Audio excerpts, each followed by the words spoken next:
So one question I get about my car is how do you charge it? And what does it cost to charge it? And what does it take to charge it? And what does that mean? How many miles per gallon does it get? What does all of that mean? So I want to take you through all of that and help you to figure out what all of that means and kind of help you understand what it all is because it's helping me understand it too. Actually, the math is pretty simple. Once you get over the concepts in your head, it just takes a little time to kind of figure it out and go, oh, that's how this works, and that's how we're able to charge the car. We've been driving cars with internal combustion engines for many years. The standard that we came up with is miles per gallon, so for 1 gallon of gas, we can go some number of miles. So if you get 30 miles to the gallon, your tank holds 10 gallons, that means you can go 300 miles on a tank of gas. It's pretty easy and pretty straightforward. But with electric cars, it's not quite that simple. There's a standard called MPGe, which is miles per gallon equivalent, but it's a calculation based on several electrical factors. Let's do some quick definitions first. A volt is a measure of electric potential. It's used to provide power, like a AA battery, which provides 1.5 volts to power a flashlight or a remote control.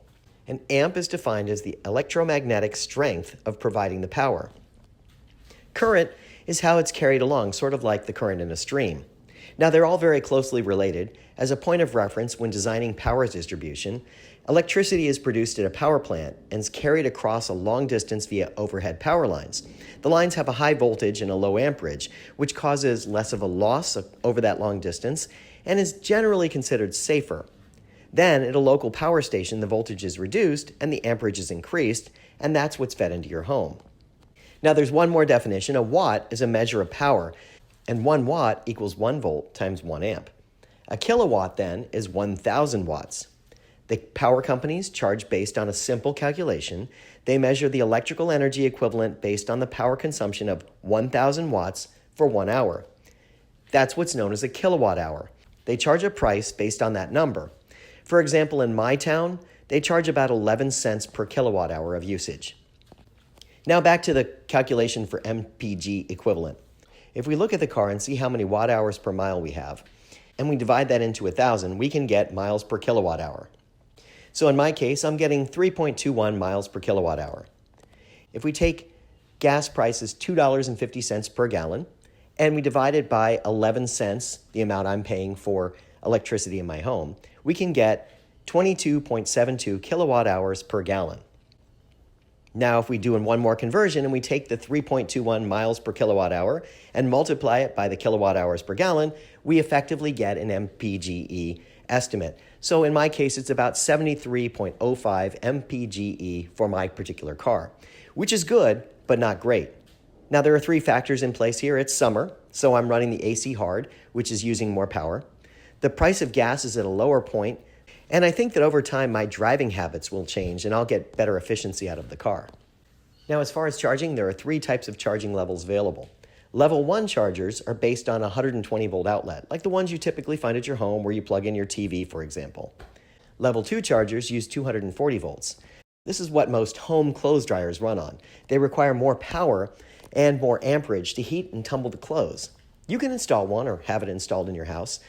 They carry more current, so the charging time is faster. Level 3 chargers are high-capacity chargers like a Tesla Supercharger. And they go even faster than the 240 volt outlets. So let's take a look at what comes standard in the car, and we can kind of work from there. Tesla gives you a charging kit when you buy your car, and the charging kit includes a 20-foot cable that has the adapter on the end that allows you to charge. That's this part right here that you plug in when you charge. And this is the part that actually maintains the energy that goes through. And then you plug it in. Now, they give you this adapter too, which is great for if you're charging at something that's not a Tesla Supercharger. They have a standard that everyone else uses. Tesla uses its own standard, but this one you would plug into the other kind of charger, and then you would plug this into your Tesla, just as you would this adapter here. You would plug it in the same way. So this adapter and this adapter have the same ends on it, and that allows you to connect up to somebody else's charger if you can't find a supercharger or someone else has another charger available. Now, it also comes with a 110 volt outlet, the adapter for the 110 volt outlet. So you can plug this into your wall and you get that. Then you can actually charge using the 110 volts and charge up your car that way. It's going to be slower, as I'll show you in a moment, but you can use it that way. They also sell you for $35 one that can plug into your 240 volt outlet. Now this is a NEMA 1450 type outlet. You can plug it directly in, and you can charge your car that way. This is what I use primarily for charging at home. All right, so I plugged into the 110 volt outlet back there and got it into my Tesla connector here. Now I'm gonna go ahead and plug that in the car and show you what that looks like. All right, so now we'll come over to this end like this, and we'll open the charge port by just pushing the button. There we go, okay. And we'll plug it in. Now, the cool thing is, now that I've done a little research into this, I figured out how this works. When it starts flashing dark blue like that, it means it's got a good connection. Then it'll start flashing green to tell you it's connected and actually start doing the charging. So now we're actually charging. So we're charging off of 110 volts. It's going to be a slow charge. We're going to go in and look at the car in a second and see what it actually looks like. We're charging at 120 volts. This is not something you'd want to do all the time, only because when you look at it, you realize that it's actually charging at about 12 amps. That's a pretty small amperage. It's a very low capacity charge that it's doing right now. So it's going to take about 20 hours and 25 minutes to charge the whole car. That's an eternity. You know, right now it's got 81 miles. To get it to 80%, it's going to take over 20 hours. So I'd have to leave it in the garage for the whole day, for 24 hours basically, to get it to charge. Not what I want to do. It would be okay in an emergency, or if I needed a little bit of a charge just to get to somewhere else where I could do a charge. Maybe say I'm staying at a friend's house overnight and I've got 80 miles, but I really need 100. I might plug it in overnight and let it go that way. But otherwise, I'm probably not going to be doing something like that. It's just it's too much to have that working like that. And it just takes too long. So let's take a look at, if we change it to 240 volts, what it does. Now let's do this. We'll plug in this one. We've got the adapter here. This is the 240 volt adapter. It just plugs right in here. It's pretty straightforward. Just plug it right in and we're ready to go. So now we can just go put it right back in the wall over here. We'll just stick it right back in here, no problem. So we're ready. We've got that 240 volt outlet there. We can come over here and take the end that I have laying out here. And again, as before, we'll just push the button to open the door. Cool. We just plug it right in. And I heard it click over by the machine over there. It's telling me it's turned on and it's charging. The green flashing will tell me that it's charging. In this case, what we see is it's actually charging at 32 amps. Much faster charge. You know, it's almost 3 times as fast a charge as it was at the 12 amp. So it's going to take 3 hours and 45 minutes to charge it completely. So not a very long time at all. We can see that we're going to 80% again, just as we were before. I didn't change anything except for the charge that I put on it, that I'm charging it at 240 volts. So you can see how the difference is when I actually want to charge it at a level 2 charge in my house. It was well worth putting the 240 volt outlet in, because it's going to charge much more efficiently. Now, a friend of mine asked me the other day, what happens if you walk away from your car? You're charging at, let's say, a Supercharger or some other public port. And what's to stop someone from coming up and unplugging you? And the answer is, Tesla was very clever when they figured this out. They went through and they figured out, if you lock the car, then this locks and you can't take it out. So you've actually effectively stopped that from happening. So what I would do if I were going away, if I were going to say be at a Supercharger or something and I wanted to go and get something to eat or use the restroom, I'd go ahead and plug it in, then I'd walk away and that would lock the car. The fun thing about this car is every time you walk away from it, it locks. In fact, I'm going to go ahead and I'm going to close the trunk here and I'm going to walk away from it just so you can see that happening for a moment here. Shouldn't have to walk very far to get it to lock. Should lock in a moment.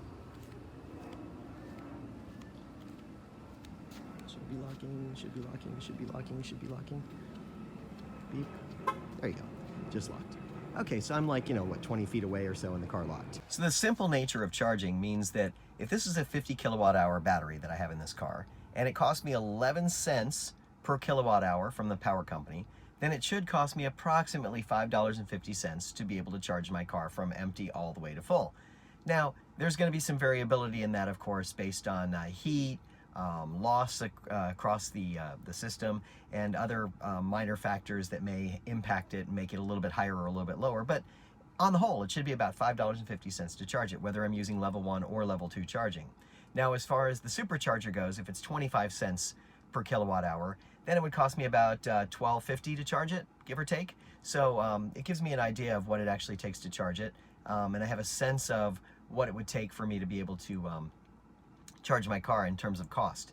So the math actually works out pretty well. Now I'm going to have to check it over time and make sure that the math stays that way, that it's about $5.50. There are other places I can charge my car at times.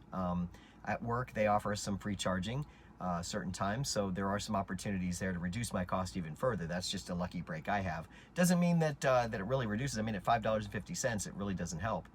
In my old car, I was filling up about every 10 days, so 3 times a month, and each fill up was about $40 worth of a fill up, so it was costing me about $120 per month to fill my car. And as I look at the numbers and what goes into that, it was I could go about 320 miles on a tank. So to have the equivalency work out, I'd have to charge about 5 times a month on my my Tesla here to get the same sort of mileage, distance mileage. So at 5 times a month, it'll cost me at $5.50 each. So it'll cost me about $30 a month-ish to charge up, and that means that I can work against it and actually save approximately $90 a month. Pretty good, not bad at all if I can save that kind of money.